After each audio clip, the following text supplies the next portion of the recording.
Hi, everyone. Thank you so much for liking my penguin, Annie. That's really great. And also, Carolyn, I think I just beat you. I'm in Torquay, so I'm tiniest little bit south more than you. Oh, darn it. Very close.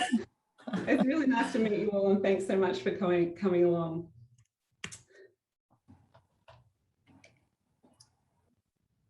Sorry, I'll just...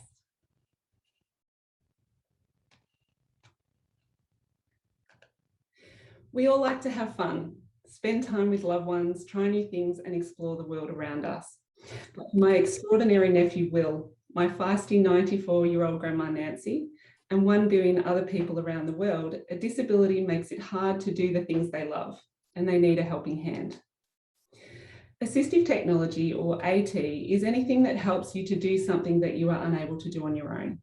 It might be something as simple as a pair of reading glasses that opens up the world of Harry Potter, as complex as a bionic arm to wave hello to a friend, or as life-changing as a piece of software that gives you back your voice.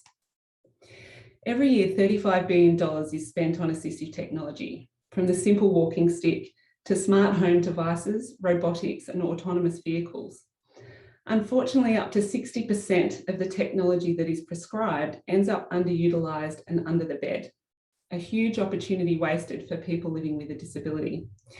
Just think about it, up to $21 million of lost potential. The right assistive technology can make a family outing to the zoo a possibility and allow people to see, do, feel, and create things they never imagined. But making the wrong choices can lead to injuries and even isolation. Every day we rely on shared knowledge to help us make the right choices for ourselves and our loved ones. Imagine taking a holiday without TripAdvisor, or making a purchase on Amazon without reading the reviews first. In Australia, a wheelchair might set you back anywhere from $500 to $25,000. Imagine making such a personal, expensive, life-changing purchase without any shared knowledge to help you. At Eazilee, we are building the world's first assistive technology peer review platform to help people living with a disability find the right technology for them to do the everyday and the extraordinary. At 34, my brother-in-law was faced with a terminal illness. His declining physical condition came unexpectedly, and like many people living with a disability, it was important to find new ways to do the things he loved. But searching for products was like going down an endless rabbit hole. There was nowhere to go to get advice from people like him to help find products that not only solved his challenges, but that he was also happy to take to the pub with his mates. As an occupational therapist, I've heard from endless colleagues who tell me they don't have time searching across the hundreds of retailers to find out about new technology for their clients. Even experienced clinicians fall back on the products they know rather than try to find a better alternative. And retailers tell us that health professionals often don't know their products exist, and they still rely with connecting with people at expos to increase awareness. This is nowhere near good enough. Companies such as Nike, Toyota, Apple, and Google for the first time are prioritising inclusive design, which is amazing. But what good is it if the people who need it do not know it exists? Eazilee's mission is to ensure you and your loved ones can find the right technology you need to solve the challenges you face today and in the future. Eazilee will offer a solution to educate, connect, and support the assistive technology ecosystem.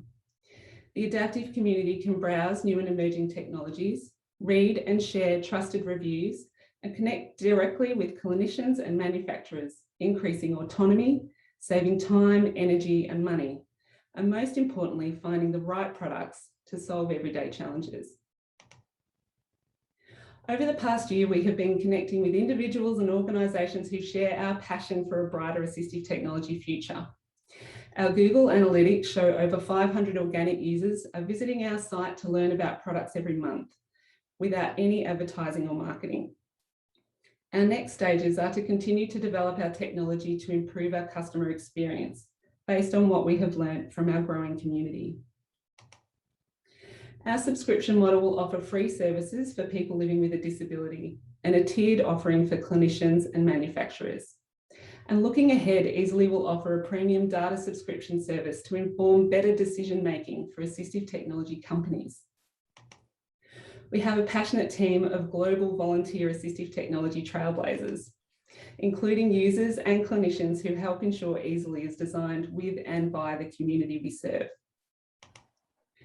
Eazilee is currently looking to create partnerships to help us to grow our membership and review community, scale our team. A few seconds left. New life-changing products are designed every day, but what good is it if the people who need it do not know it exists? It's time to make better decisions through shared experience.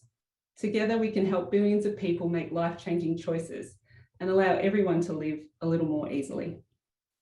Thank you. So my father did a lot of work with TADVIC, the Technical Aid for the Disabled, and it was a fantastic organisation. And they did all the kind of curating of, you know, where the problems might be and got the engineers to construct it. Does your marketplace include these sort of, I suppose you'd say, semi-professional or retired professionals products, or is it commercial only products? Yeah, that's great. I'm really glad you brought that up, Paul, because one of my passions is also around, I guess, some of the changes going on in that space, not only for people creating their own products, but also open source platforms and 3D printing and the opportunities that there are for low cost assistive technology and some of the sharing that can go on around that. And there's a lot of organizations like TADVIC and Tom Global who are doing a lot of new technology development with the adaptive community and coming up with some really great designs. So our hope for our platform is that it will include both open source, DIY, and also your commercial opportunities so that people can share what they've learned. Great, thank you. I have a question. And you know, you'll just have to just bear with me a little bit because it's meandering through my mind as I'm formulating. So my husband is one of those people who could be assisted by you quite dramatically. He had a terrible accident 4 years ago and is now quadriplegic, which is one of the reasons why I'm at home looking after him at the moment. However, one of the biggest frustrations he faces is exactly what you're talking about, is we have a team of OTs who keep promising things, but nothing ever gets delivered. So I'm wondering through this process if there is a way to demonstrate to me how you're able to actually say, we actually are delivering on the things that you're looking for. Because it's one thing to say, yes, we can do that. It's another to actually be able to deliver quite unique, very bespoke solutions. So I'm kind of trying to understand how the promise meets up with the actual reality of the delivery. Thanks, Carolyn. And firstly, it sounds like you've been through quite the journey, and I think your frustrations are echoed across Australia and globally, and particularly, you know, the complexity of families' challenges in not only finding the right technology, but navigating, you know, clinicians and the NDIS and all these other things that sit in between that. And it's a very complex, you know, it's not as simple as just finding a product and buying it. There's often a lot of other layers in between.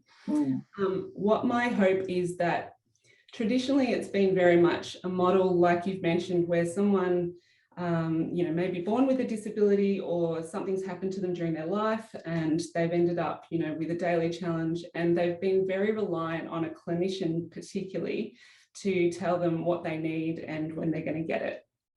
And that's certainly true in a lot of aspects because assistive technology is highly customizable and there's a lot of, you know, trialing and everything in between for those high-end products. But my hope is that as a user, as someone who needs assistive technology, that we would be able to show them, I guess, a whole lot of opportunities for them to do the things that they not only need to do every day, but that they want to do in their life. They would be able to look at the range of products and then connect with the people that they need to take the next step.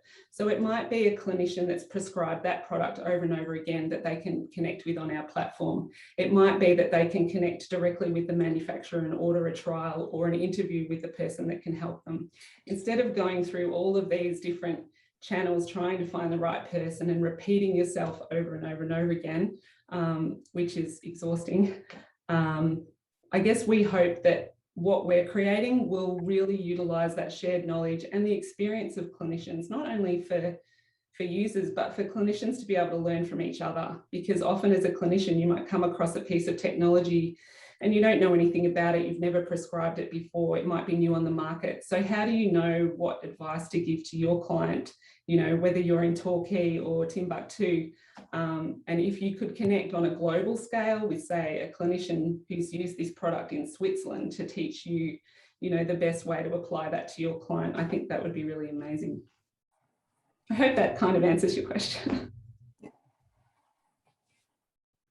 Hey, Rebecca, I've just got a really quick question for you in terms of your marketplace. I just wanted to clarify, but also understand the growth trajectory from a commercial point of view. And so I understood it as a two-way marketplace, but potentially it might be a three-way if the practitioner is also a stakeholder as well. Now, my assumption is that once I've found the actual assistive technology that I need, there's going to be potential massive churn, because then I no longer need the actual platform and the subscription may not actually maintain. What does that look like in terms of a growth trajectory for you commercially in order to build a sustainable model, thereby circulating and supporting all of your key stakeholders? So I think number one is that our consumers, our end user, are the people living with a disability who are looking for their technology, and that's always going to remain free. Our core is that will be always remain a free service for people living with a disability. When it comes to, I guess our big picture is around the data. The other problem, which I didn't talk too much about today, is that there really are no accurate and defensible figures around assistive technology behaviours for buyers and sellers. So we're looking at a model that really enables us to capture those behaviours through the interactions of the peer review community, so that we can actually use that data for good, whether it's governments, health insurers, assistive technology companies. That's kind of the big picture, and in between that lies the value for all the manufacturers and the resellers out there who want to connect directly with their consumers. So they will be our primary subscription target.